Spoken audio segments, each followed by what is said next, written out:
बिस्मिल्लाहिर्रहमानिर्रहीम। अस्सलाम वालेकुम। क्या हाल है आप सबके। मेरी दुआ है कि अल्लाह ताला आप सबको अपने हिफ्ज़ व अमान में रखे, आमीन।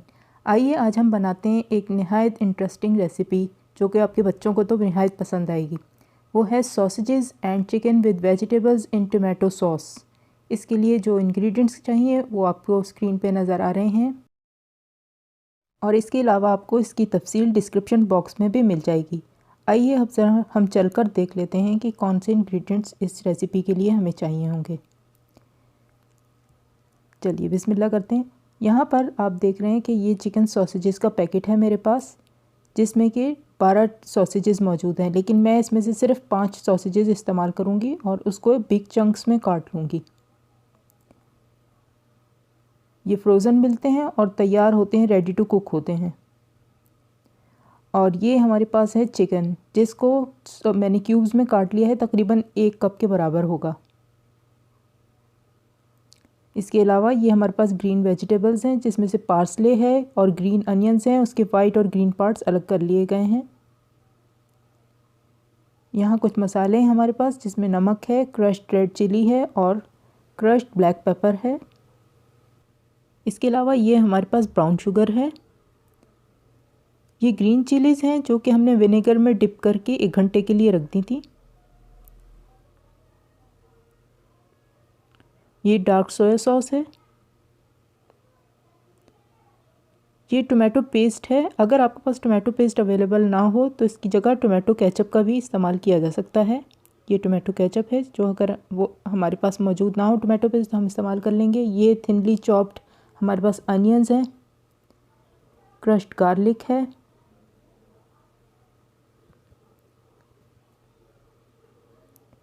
ये हमारे पास ग्रीन चिलीज़ हैं जो आप अपने जायके और टेस्ट के मुताबिक इस्तेमाल करें।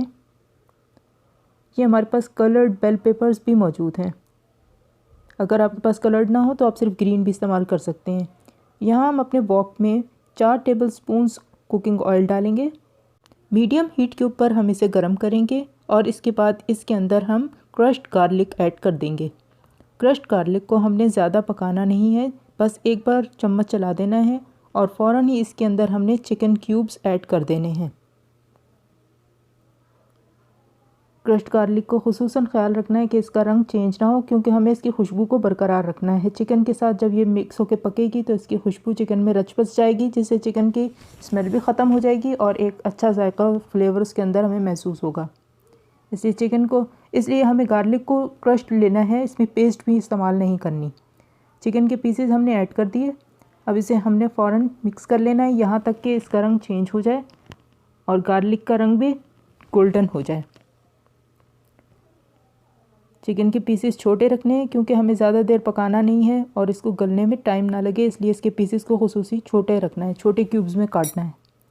अब हमने चिकन को अच्छी तरह से ऑयल और गार्लिक के साथ फ्राई कर लिया। चिकन का रंग चेंज होकर वाइट हो गया है।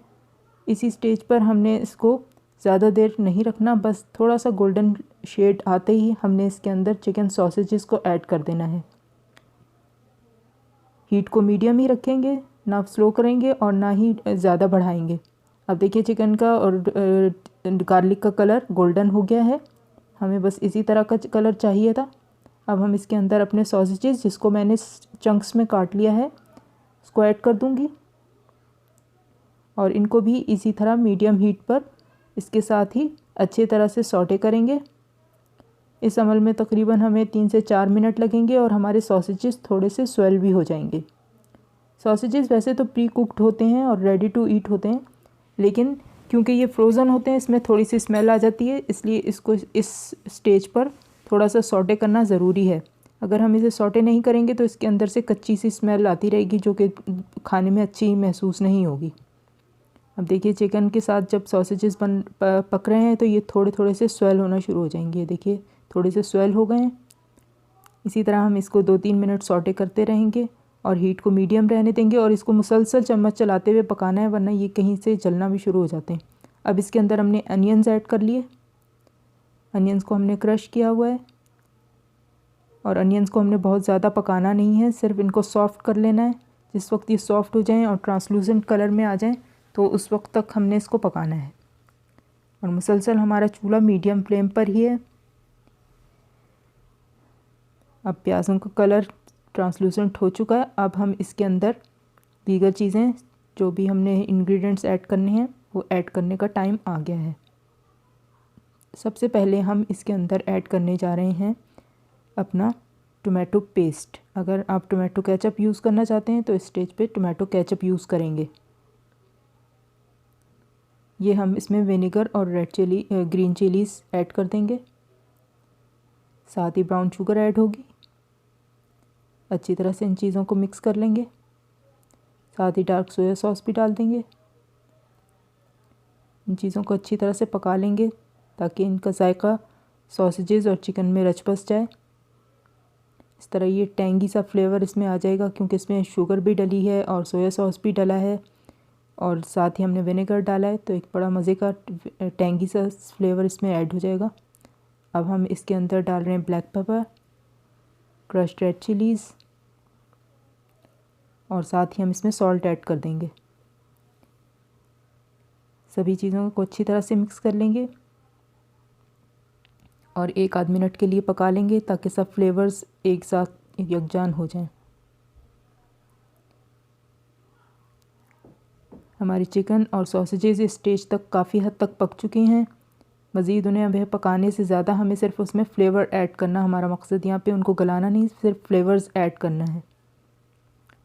अब हमने यहाँ पर इसमें पानी ऐड कर दिया, साथ ही हम 1 चिकन स्टॉक क्यूब ऐड कर देंगे जिससे इसका फ्लेवर मज़ीद इन्हेंस हो जाएगा।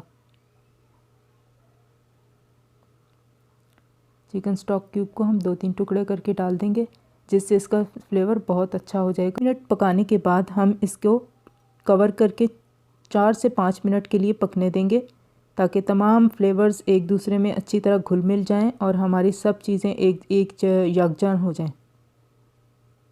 देखिए 5 मिनट के बाद हमारे चिकन सॉसेजेस किस तरह से स्वेल हो चुकी हैं और खूब फूली फूली लग रही हैं। अब इसके अंदर हम अपने वेजिटेबल्स ऐड करना शुरू करेंगे। वेजिटेबल्स को हमने बहुत ज़्यादा देर तक पकाना नहीं है और उनका क्रंच बरकरार रखना है, इसलिए हम इसे बिल्कुल एंड में डालेंगे। ये हम इसमें ग्रीन कैप्सिकम डालेंगे, येलो कैप्सिकम और ये ऑरेंज कैप्सिकम मैंने ऐड कर दी है।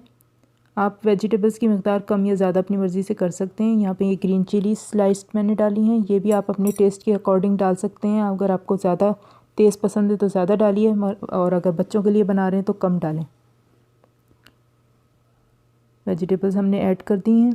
अब इसके बाद हमने इसको बहुत ज़्यादा देर तक कुक नहीं करना ताकि हमारी वेजिटेबल्स का कलर ख़राब ना हो और इनका क्रंच भी बरकरार रहे। बॉयल होना शुरू हो गई हमारी ग्रेवी। वेजिटेबल्स ऐड करने के बाद दोबारा से जब बॉयल होना शुरू हो जाएगी, इस स्टेज पर आकर हमने इसके अंदर कॉर्नफ्लोर जो कि हमने पानी के साथ मिक्स करके रख लिया है, स्लरी बना ली है, वो इसमें ऐड करना है ताकि हमारी ग्रेवी थिक हो जाए। ये हमने कॉर्नफ्लोर को मिक्स कर लिया अच्छी तरह से पानी में। अब हम इसके अंदर थोड़ा थोड़ा करके ऐड करेंगे और साथ ही साथ चम्मच चलाते जाएंगे ताकि लम्प्स ना बने। और हमारी ग्रेवी देखते ही देखते गाढ़ा होना शुरू हो गई है। थोड़ा थोड़ा करके हम इसके अंदर डालते जाएंगे। जितना हमें गाढ़ा पसंद है, जिस कंसिस्टेंसी पे हमें चाहिए, बस इतना ही कॉर्नफ्लोर और पानी का मिक्सचर हम इसके अंदर डालेंगे। जहाँ हमें महसूस हो कि हमारी रिक्वायर्ड कंसिस्टेंसी आ गई है तो हम डालना बंद कर देंगे। देखिए किस तरह से गाढ़ा हो गया एकदम से, और बस हमें इसी स्टेज पर इसे मज़ीद स्लरी डालना हमने बंद कर दी है। तकरीबन हमारी सारी स्लरी ही यूज़ हो गई है। अब इसमें खूब अच्छी तरह से बॉयल आ गया है। अब बस हम इसके ऊपर ग्रीन अनियंस जो हमने चॉप करके रखे हुए हैं उनको ऐड कर देंगे। ये बिल्कुल एंड में ऐड करेंगे ताकि इसका कलर भी ख़राब ना हो और ये खड़े खड़े दिखाई दें क्योंकि ये बहुत सॉफ्ट होते हैं, फ़ौरन ही पक जाते हैं। और साथ ही हमने पार्सले कर दिया है। हमारा सालन बहुत अच्छा सा तैयार हो चुका है। अब इसके बाद हमने अपना चूल्हा बंद कर दिया है और हमने ढक्कन से ढाँप दिया है। कुछ देर बाद हम खोलेंगे। इतनी देर में हमारी वेजिटेबल्स भी पक चुकी हैं और सब जायके आपस में घुल मिल चुके हैं। अब आखिर में हमने इसमें थोड़ा सा फ्लेवर और इन्हेंस करने के लिए एक और चीज़ का इजाफ़ा करना है, वो है पिज़्ज़ा सीजनिंग या फिर जिसे इटालियन सीजनिंग भी कहते हैं। वो हम 1 टीस्पून के बराबर इसमें डालेंगे और वो बिल्कुल आखिर में डालना है और उसके बाद हम चूल्हा पहले बंद कर चुके होंगे।